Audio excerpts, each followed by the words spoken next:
I've never seen anything quite like this, where state-sponsored, widespread doping has been found in an entire country. Welcome to Watch Mojo, and today we're counting down our picks for the top 10 times Olympians cheated. God damn, did they ruin that.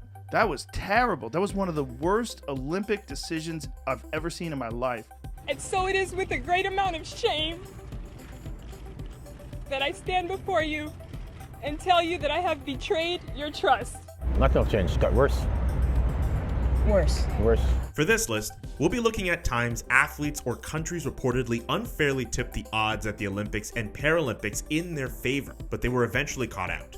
Did we miss any Olympic cheaters? Let us know in the comments below. And if you're dying for more sports content, be sure to check out Watch Mojo's new podcast, The Waterboys Podcast, available wherever you get your pods. Number 10, Tonya Harding, Lillehammer 1994. I mean, what kind of friggin' person bashes in their friend's knee? Who would do that? Here's a story so dramatic, it inspired a film. Tonya Harding and Nancy Kerrigan were on the same team, but still had an intense rivalry. Before the 1994 US Figure Skating Championships, Nancy Kerrigan was attacked by Shane Stant. Why? He was contracted to break her knee by Sean Eckhart, an associate of Harding's then husband, Jeff Gillooly. The goal was to make sure Nancy couldn't compete so Tonya could claim gold at the championships and at the Winter Olympics. For a time, you thought, we're going to get away with this. Well, sure, I wouldn't have done it. And you had no problem knowing that you could be taking her out of the Olympics. I had no problem until I saw the effect of it. Nancy recovered and won silver in the Winter Olympics, while Tonya placed 8th. Number 9, South Korean boxing officials, Seoul 1988. Korean boxer Park Si-hoon impressively made it through the competition with an injured right hand. But for a medal, he was up against Roy Jones Jr., someone on a completely different level. The bout was tough, and Jones utterly dominated. Yet when the referee lifted the winner's arm, it was Park's, surprising everyone, even Park himself. There it is! Park Si-hoon has stolen the bout! It wasn't proven at the time, but the decision was discovered to have been rigged. Future investigations discovered a tangled web of allegations that Korean boxing authorities had bribed judges to vote in their favor. It hurt the sport of boxing, especially amateur boxing. It hurt it because when you can take a kid, 19 years old, he defeats his rival clearly, and you rob him, it really eliminates the integrity of that sport. Reportedly not knowing anything about the purported shenanigans, Park kept his medal and later became a boxing coach.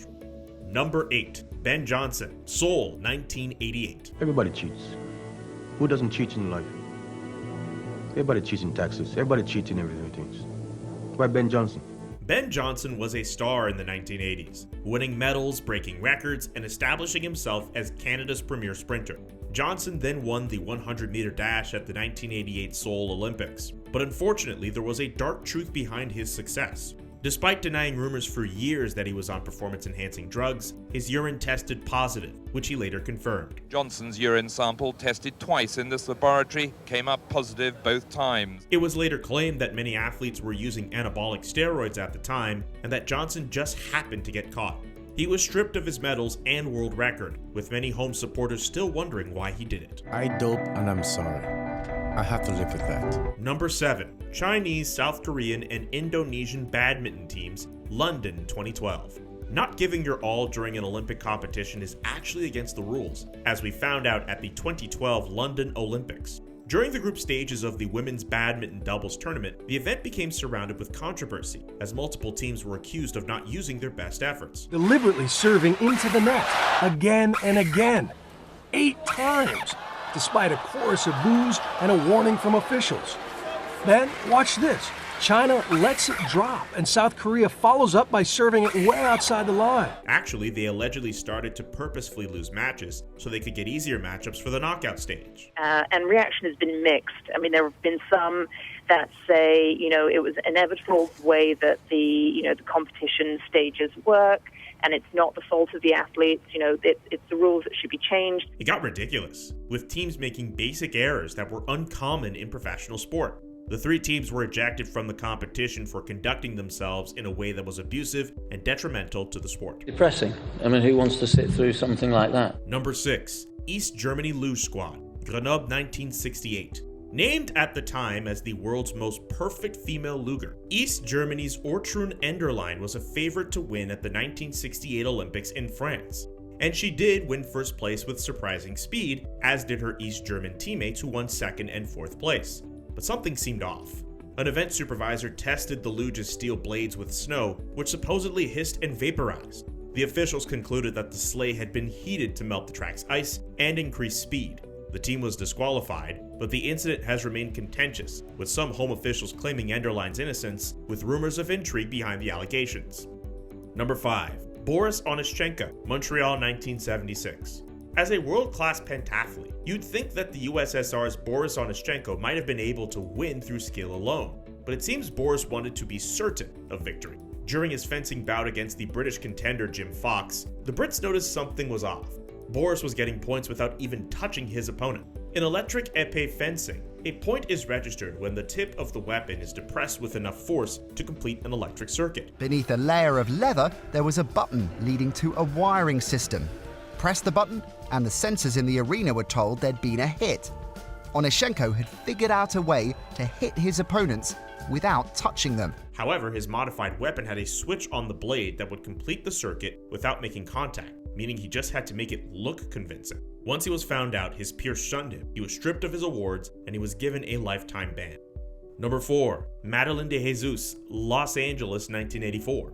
Puerto Rican athlete Madeline de Jesus was competing in multiple events, but pulled her hamstring during the long jump.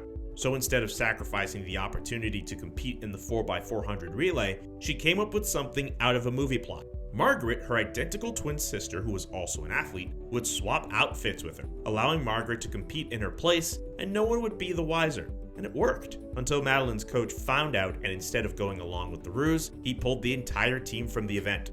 Madeline and Margaret were banned from future international competitions, and their unknowing teammates also received a suspension. Number 3. Fred Lohr, St. Louis 1904. Here's another wacky one. During the 1904 Summer Olympics, Frederick Lohr was competing in the marathon. He ran the first 9 miles, but stopped from exhaustion. That's when his manager decided to give him a helping hand. Fred was driven the next 11 miles of the marathon, after which he continued on foot into the Olympic Stadium and was greeted as the winner. Fred obviously knew this was pure cheating, but went along with it anyway, purportedly as a joke. He later confessed what had happened, and another runner was awarded the medal. Amazingly, a similar situation happened earlier in 1896, when the Greek marathoner Spiridon Belokas rode in a horse-drawn carriage for part of the race.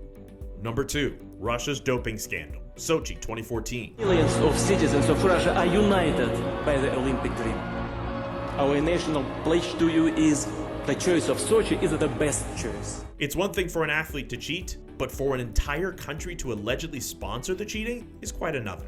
During the 1976 Olympics, the East Germany women's team learned that they had been secretly drugged to improve their performance during their management.